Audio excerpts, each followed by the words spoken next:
Well, that said, this is Indie Revolution Expo 2017, and our first panel of day 2.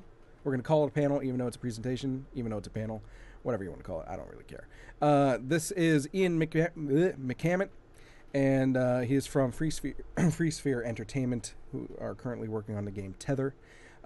Again, just point out, I don't know if it's necessary since this isn't like a journalistic venture and more of a showcase, but I'm going to point out that I am also involved with Tether as a voice actor and recently brought on for PR and marketing and that sort of stuff. So have that information, do what you will with it. But anyway, Ian is here to talk about dealing with immersion in games. Take it away, Ian. All right, thank you. So the game that FreeSphere is working on right now, Tether, is a project in which we're trying to take immersion really seriously. We're taking influence from immersive sims like Deus Ex, as well as really heavily narrative-driven adventure games like Soma.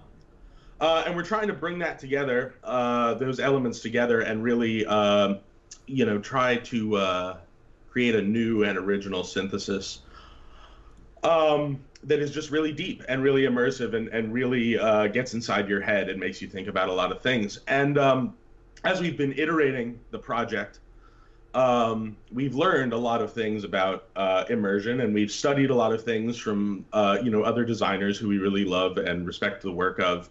And we're sort of putting together, an ever-evolving, ever-growing theory of design and how to bring the level of immersion that we're looking for.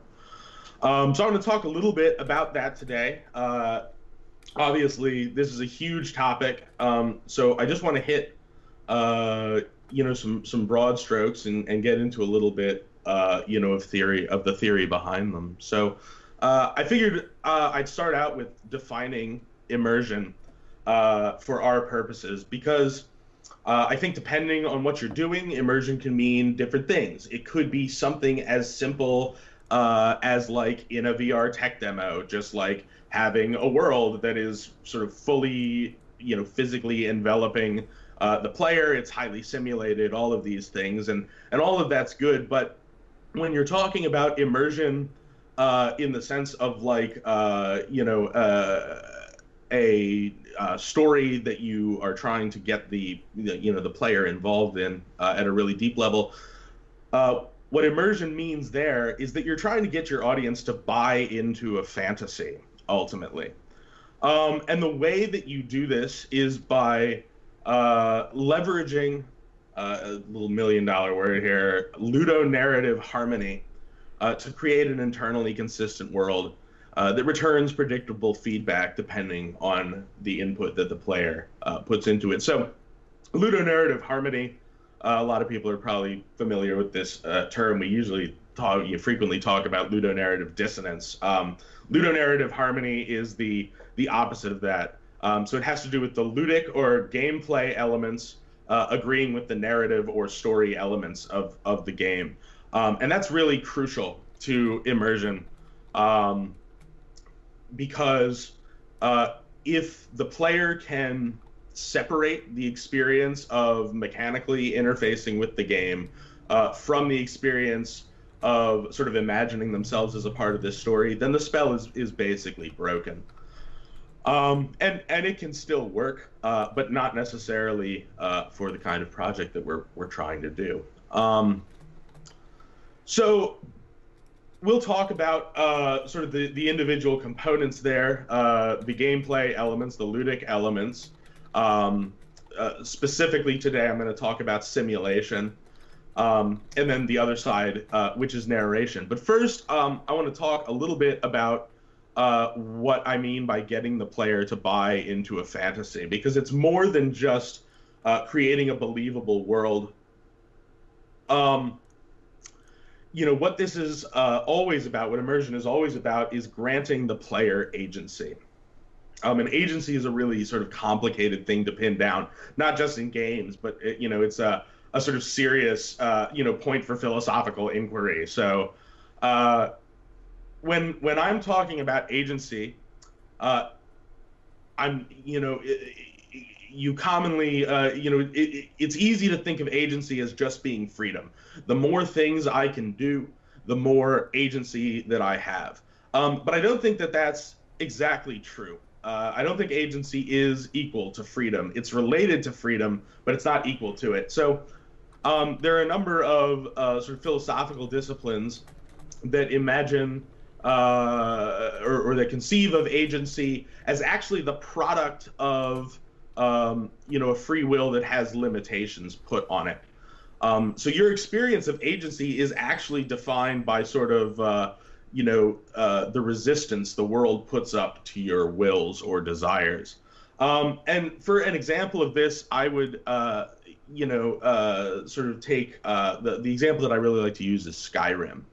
You have a lot of freedom in Skyrim, but you don't always have agency. So, for instance, in the Civil War, subquests of Skyrim, a great deal of effort was put in to make sure that you had these options open to you, and that you could feel like you were exercising some sort of freedom or agency in the politics of Skyrim. But if you start breaking it down, what you start to realize is that these factions, the Stormcloaks and the Empire, are basically structurally identical. And in fact, there's very little in the vanilla game that you can actually do, whether you win with either faction. There's very little that you can do where you can feel the ripples, throughout the rest of the world, because basically the game has to be designed so that no matter which side you choose, everything else in the game is still consistent.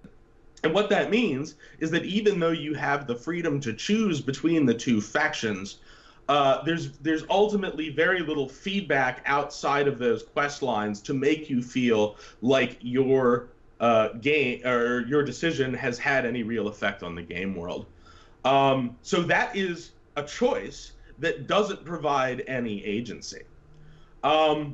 The point here, I think, is that agency is ultimately about the mediation of desire. So you have a desire to do something, but that desire is mediated by a game world that responds and resists or reacts in a certain way. Now, this is really interesting because you can think about that on a simulation level where, like, literally the behavior of the game world changes according to the decisions that you make. But this idea of the mediation of a desire, the mediation of your will, also has narrative implications because it's really the definition of drama. So drama is about a character who wants something, but then there's something in their way. That's basically, creative writing 101. The point here is that the simulation of a game world that gives you agency is really bound up with creating drama, creating conflict that stands between you and a desired outcome. And by leveraging this, you can really create, first of all, a world that feels alive and makes the player feel powerful and like they have an impact. And you can create a story where the player becomes really invested in the choices that they make. So to sum that section up, when we're talking about immersion, what we're talking about is a combination of simulation and narration that makes it feel as though the player is interacting with a world that responds in a believable way, that gives them feedback for their input. So I'm going to talk about these two approaches to that. So we'll start with simulation. So the first thing to understand about simulation is that it can add depth, but it needs to already be supported by the immersive fantasy. Um, Interactive world elements are really important.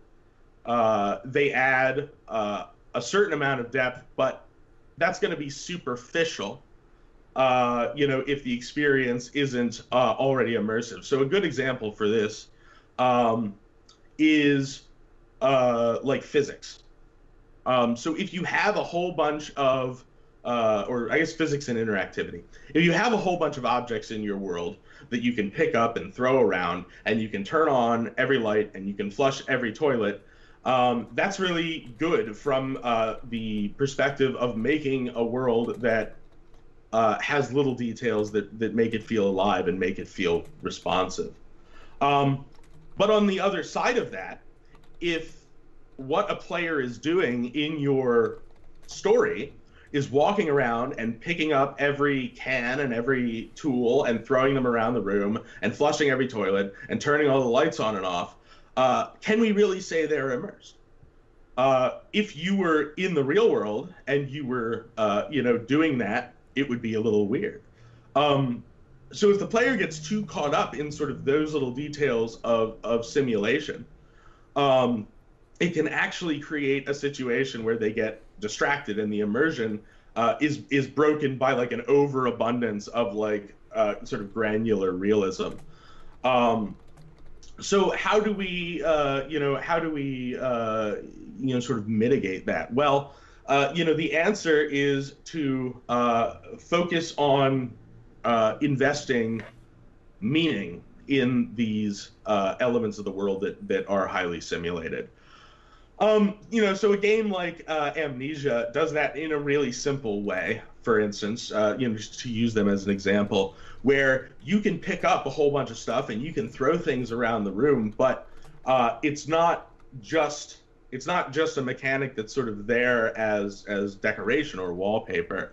But it has significance in that you can pick things up, you can throw them at you can pick up a boulder and throw it at a damaged wall, and the wall comes down. You can use rocks to sort of distract the patrolling enemies, things like that. All of a sudden, you have this simulation behavior that's invested with meaning, and it no longer feels like decoration, but it feels like part of a living world.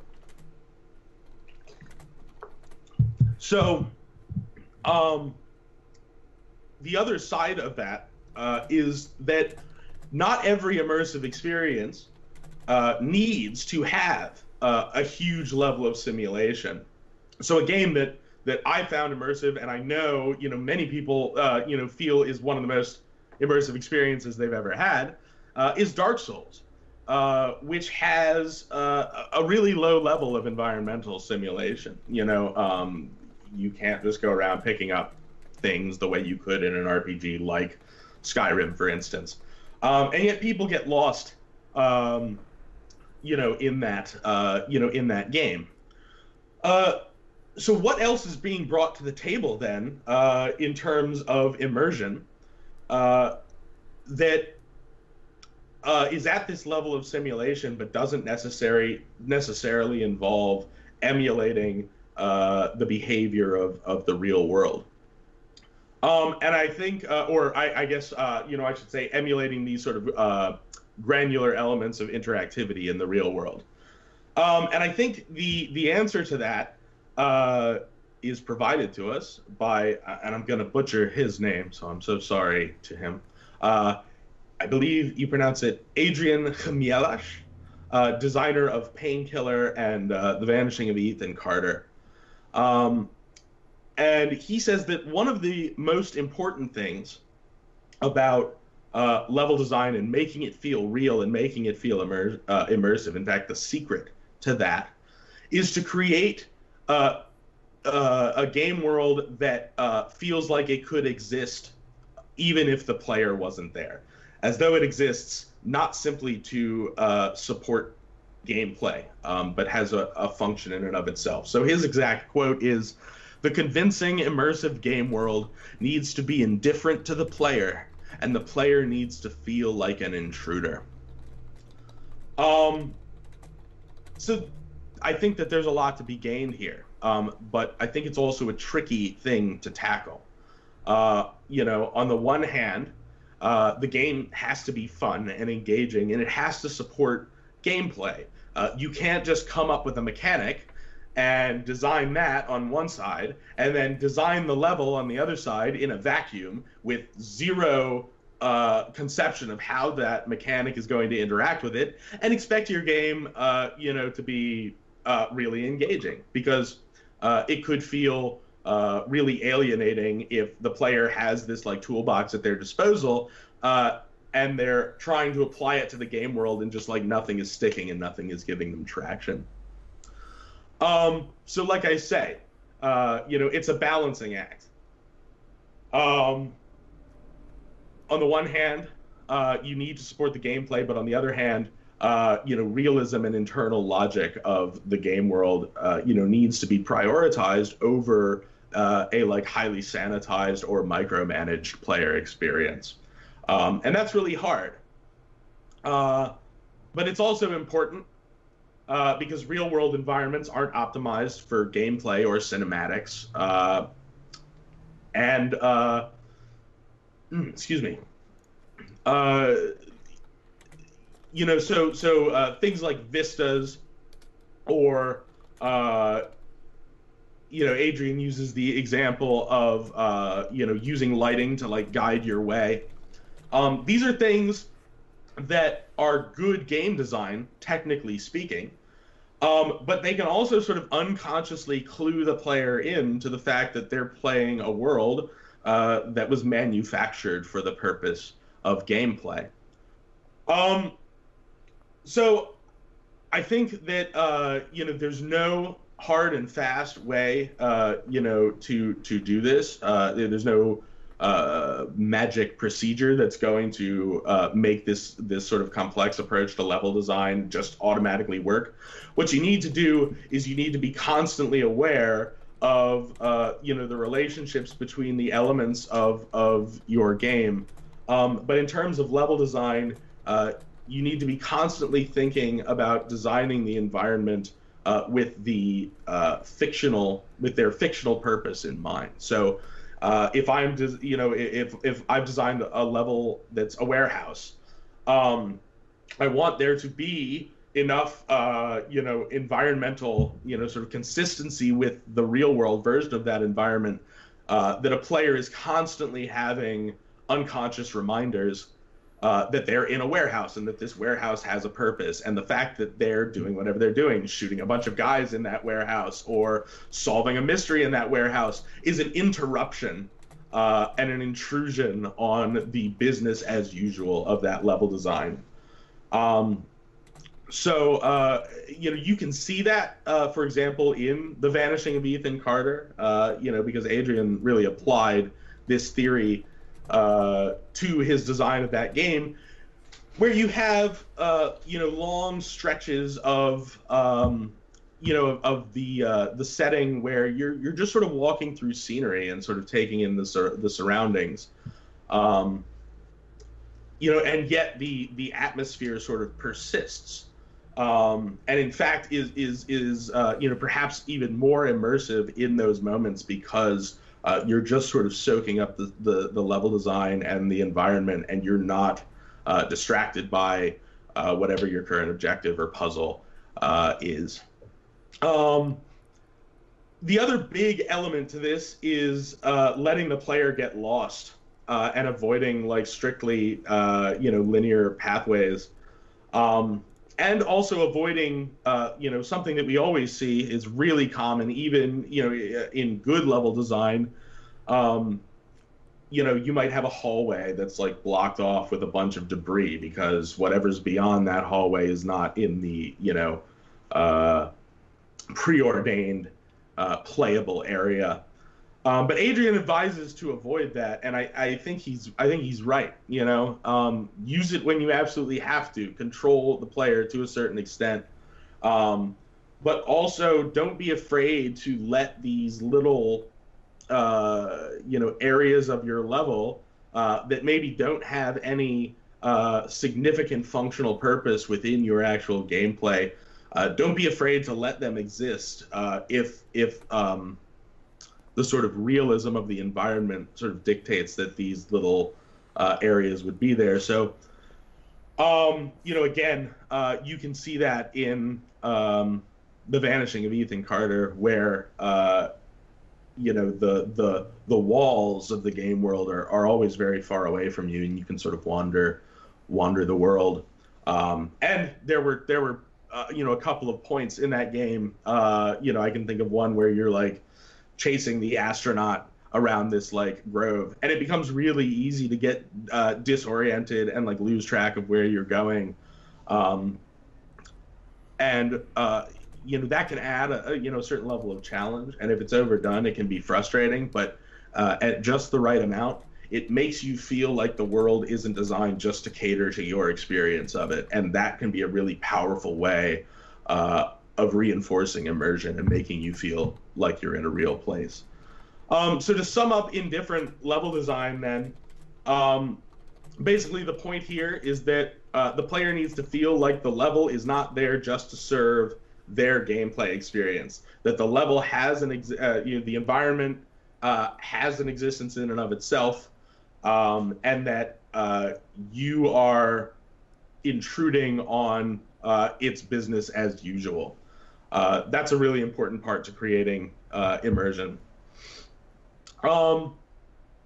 So the last thing I want to talk about in this sort of gameplay, the ludic section of this talk, is about how you create agency. Because something like a indifferent level design actually sort of makes you feel, it sounds at a glance like it's actually devaluing the agency of the player and the ability of the player, to meaningfully engage in an empowered way with the game world. So I don't think that's the case, though. You do need to be conscientious of creating agency at the level of gameplay. And I think that we can look to Matthias Vork. Again, I hope I'm pronouncing his name correctly. Level designer of Dead Space 2 and would have been the lead designer for 1313, the Boba Fett game. Rest in peace.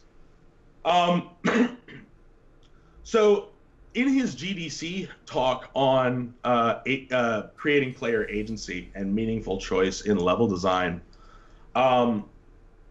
Matthias talks specifically about choice within gameplay, not so much about branching dialogues and multiple choice options, but rather, how does agency emerge in like a Doom firefight, or a Dead Space, combat scenario? Is there still agency there? And he talks about a lot of interesting things. I highly recommend that. It's Matthias Vork's level design in a day talk for GDC. But the takeaway that I'm gonna jump off from here is he asks, what is the skill check? That's the crucial question for agency. What is the skill check?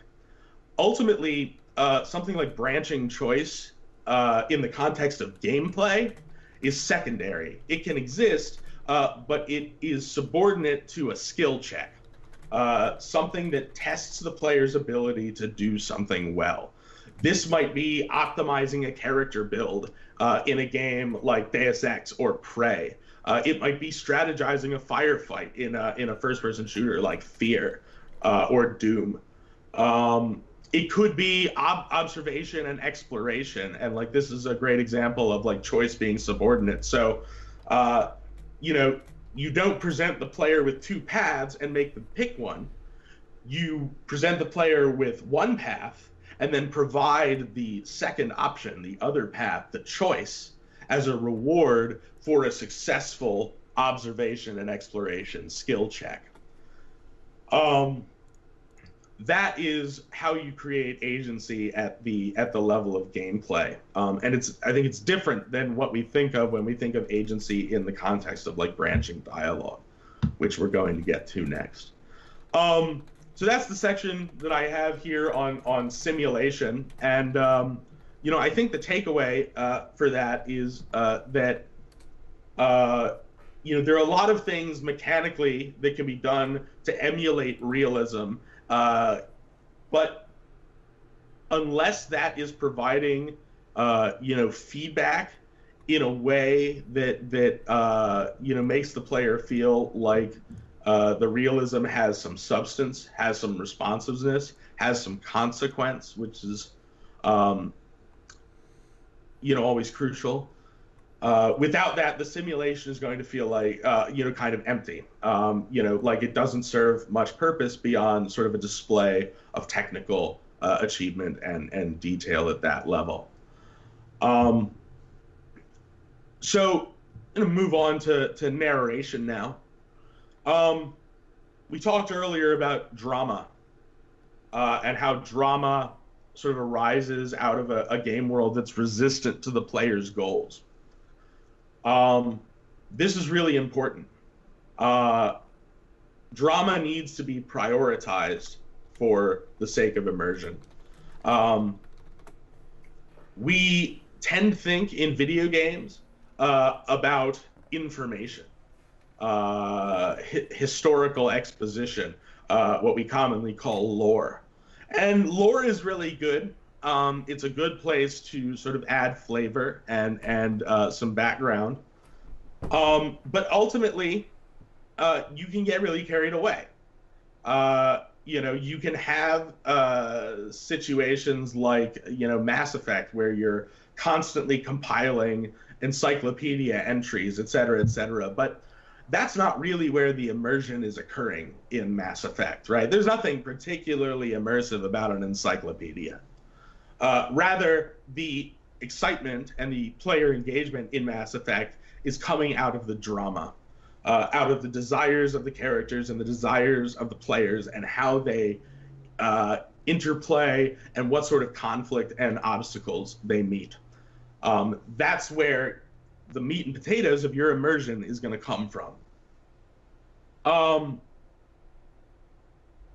So narrative needs to provide drama, not just context, which is what lore provides. So in my the first game that I was privileged enough to be a part of, Devoid, we ran into some issues. Ultimately, because the writing was praised, but the design, the actual gameplay, and was received less well. And it's a really great example of how just because the writing is decent, it doesn't necessarily mean that it's in agreement with the gameplay.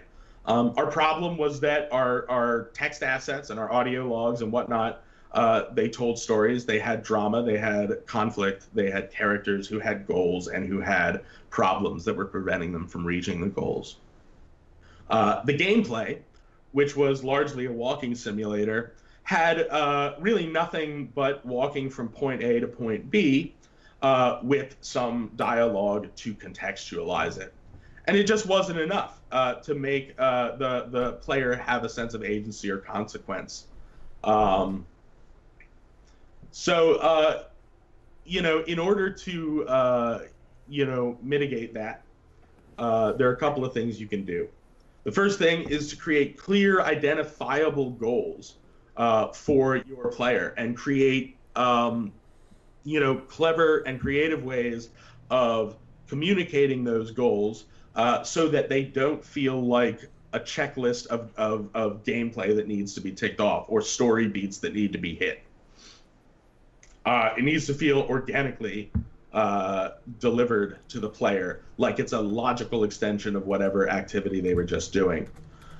The second big thing is that the stakes need to be articulated in some way. If the player is doing something and they don't understand why they're doing it or the importance of what they're doing, then it's going to feel like a chore.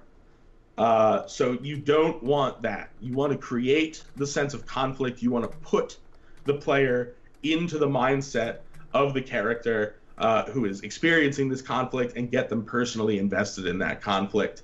And like I said at the beginning, this is creative writing 101.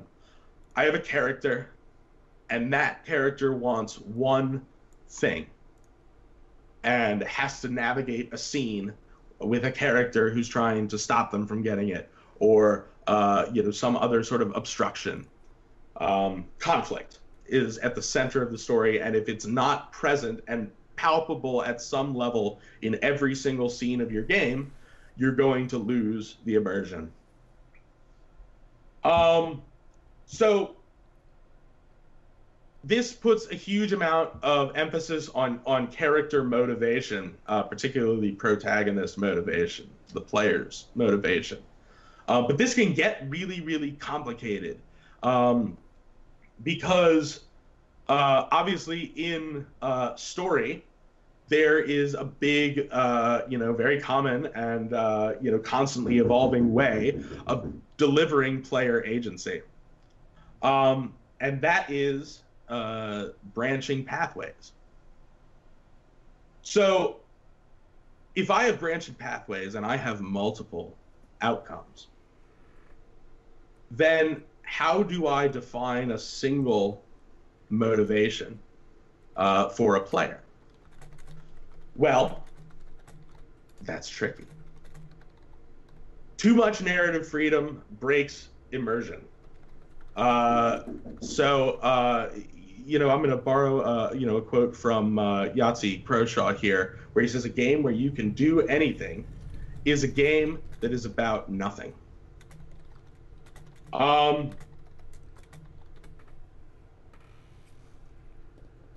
So you need to account for multiple possible character goals by characterizing each one fully. And the reason for that is that, like we talked about before, agency doesn't equal absolute freedom, but you need to create the ability to make conscious, informed decisions within a logical framework, such as a gameplay loop. Branching storyline works the exact same way. Each of your individual pathways needs to be contextualized within a world that's going to respond to them. They need to be contextualized in a way that relates them directly to the character's goals. This is a really nuanced aspect of the writing, and it's going to require like a really in-depth character analysis and an analysis of your story and what your character's goals are in that. And there's really no way around that. This is where the quality in the writing is going to really come out, and the wheat is going to be separated from the chaff, so to speak. So how do you do this? How do you characterize according to multiple outcomes? The easiest solution is vagueness of motivation, the vagueness of the actual motivation. Let's not define the motivation of our characters so that our motivation can be whatever the player wants it to be. That's an easy solution, but it's really not the best one because it comes at the expense of drama. It doesn't create an identifiable goal, something the player can really become invested in. So instead, what you need to do is you need to make sure that the character's desires remain clear and visceral. And then rather than creating a bunch of sort of disparate choices and then attempting to create character motivation for each of them, determine what your character's motivations are, what they care about, and then derive the options based on that. Because what you'll find is that even a character, two characters coming, or if you have one character and they have one motivation, but you put them in different contexts, or put a different player behind the wheel, they're going to interpret that motivation differently. So the job of the writer becomes, identifying the different ways that this character can interpret their own motivation and deriving realistic and believable and meaningful options and outcomes from the various ways that it can happen. This is tricky. Mass Effect is another great example. They eschew and I think with good reason, the traditional good-evil approach in favor for something a little more nuanced. They have the Paragon and Renegade pathways. And so instead of being good or evil, it's sort of, Boy Scout versus cowboy. You're still the savior of the galaxy no matter what. You can't give it all up and decide to side with the Reapers after all. But the way that you save the world is different depending on which of these pathways you choose. And you have actually a lot of gradation within those pathways too. So you can be a renegade character like I was and still not do the, evil path thing, right? So you can be a renegade but not carry out the genophage, for instance. And it creates a lot of area where the player can behave in the way that they want to behave while still supporting the characters and the causes within the game world that they want to support. But it never feels like Shepard is acting out of character. His motivations are always really clear. So yeah, I think that's a great example of characterization according to each outcome in a system that does that really well. So the next, moving away from character motivation now and into the choices themselves. This is really. I mean, it's going to seem very, very basic, but a lot of these elements can be very nuanced. So. Branching pathways need to be conceived well and utilized intentionally. They can't be included just for the sake of arbitrary variety, because players will pick up on that and they will start to feel like their choices are not actually contributing to their gameplay experience. To continue with the Mass Effect comparison, this is the problem that players had at the ending of Mass Effect 3. The fact that you could choose basically the same options, regardless of how you had played through the game, made people feel, rightly, I would say, despite the fact that I liked the third Mass Effect game, people felt, rightly, that ending decision was completely divorced from any sort of choice consequence mechanic throughout the game. By comparison, the incredibly detailed and intricate decision making of the second Mass Effect game and how the consequences of your decisions would bleed over if you lost a character in the suicide mission, how that would carry weight in the third game, that makes players feel powerful. That makes players feel like their decisions mean something. The ending was not able to do that. Part of this is that real life choices don't exist in this vacuum, right? They're complex and they build logically on each other. If they don't, then the player can't or has no incentive to anticipate consequence, because they can't. They can't form a sort of mental model, a gestalt of how all of these decisions interact together. And the way that I would put this simply is that choices don't just lead to outcomes; they lead to other choices. You never say, seriously, if you're seriously thinking about something, you never say, oh, well, if I had done this one thing, then everything would be, this way, or sort of fall into place. Rather, if you're really thinking about it, you're going to say, well, if I had done this, then I can do that, which would give me the opportunity to do this other thing. So choices build on each other. And, one of the consequences of the choices we make in life is the choices that we can then make later. So having, not just a multiple choice system, but a more intricately branching, web that has a lot of investment put into its internal logic is really important.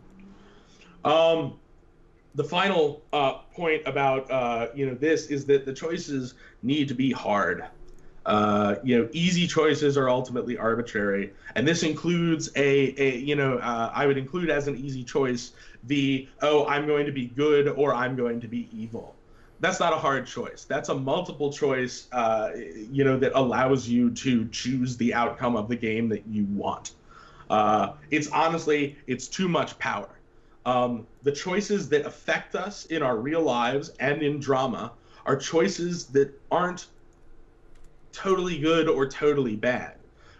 They exist in the grayness that is morality, and they force us to consider and reflect and doubt, no matter what choice that we make. Emulating that in a game is really, really, really important for narrative immersion. So the last area that I'm going to talk about in terms of choices is sort of about the frameworks with which you can put narrative choices in. So we've talked about multiple choice dialogue, but you can also have a choice that responds to character behavior. So there are two flavors of this, really, which I would call explicit. My example here is BioShock. Do you harvest the little sisters or do you save them?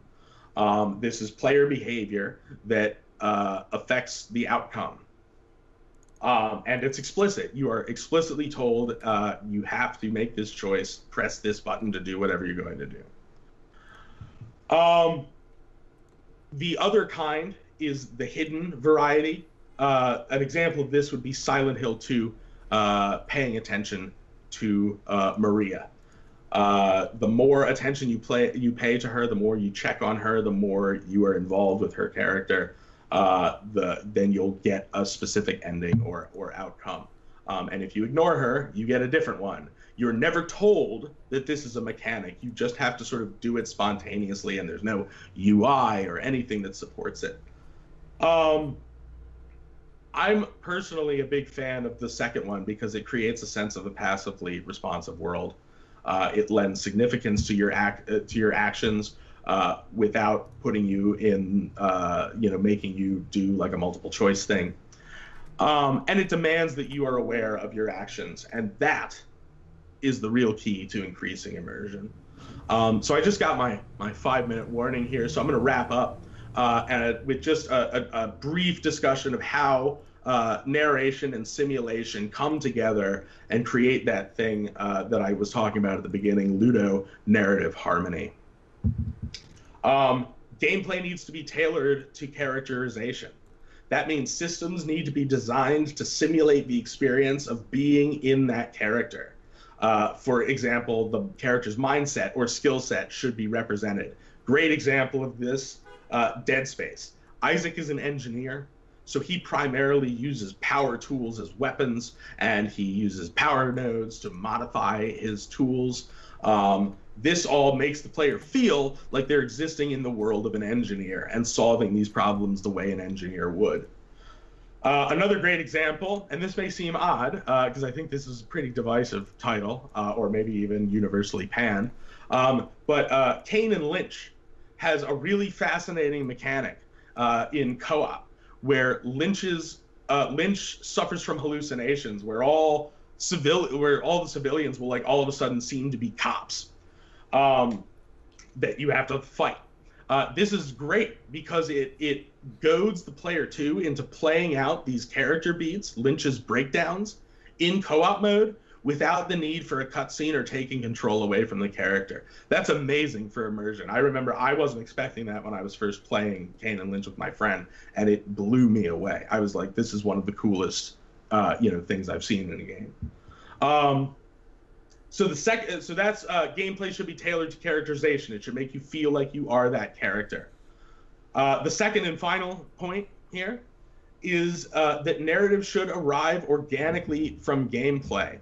By this, I mean that mechanics should be what is called diegetic, meaning that they exist in the game world and the characters are aware of them. One of my favorite examples of this is the soul economy in Dark Souls. all the other NPCs that you meet throughout the world of Dark Souls are aware of souls. They're invested in getting souls. They're aware of other items in the game, all the consumables and whatnot, and they interact with them in ways that are believable for their characters. This makes you feel like you're part of a world rather than that you are a special player god entity in a world of NPCs. The second example of a mechanic that is diegetic that the player or the characters in the world are aware of is Would You Kindly in BioShock. The moment that it's revealed that this seemingly throwaway quirk of dialogue in this game is actually been the driving force behind your motivation and compulsion to play through the game, that's huge. That's what separated BioShock. That's what really grabbed everybody's attention, and it made people feel that they were Jack and were in that situation themselves.